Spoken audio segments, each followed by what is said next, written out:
निष्पृह न्याय व्यवस्थेमुळेच लोकशाही जनतेचे स्वातंत्र्य सुरक्षित राहू शकते.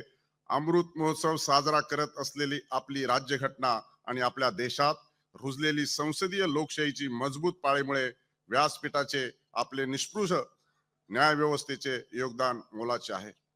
अमेरिकेचे दुसरे अध्यक्ष जॉन ॲडम्स यांनी म्हटले ते अगदी खरे आहे. Where there is a no judiciary there is a no liberty. त्यामुळे justice is the truth in action ला विशेष महत्व आहे. राज्यघटना स्वीकारली जाण्याचे अमृत महोत्सवी वर्ष आणि या वर्षात सरन्यायाधीश पदी महाराष्ट्राचे सुपुत्र हा एक देव दुर्लभ योग आहे. आजचा हा सोहळा म्हणूनच अभूतपूर्व असा आहे आणि आपण सर्वजण त्याचे सहभागी साक्षीदार ठरत आहोत. त्याबद्दल जरा दोन्ही सदनाच्या सदस्यांनी जोरात टाळ्या वाजवून माननीय सरन्यायाधीश साहेबांचं स्वागत करावं मी अशी आपणाला विनंती करतो.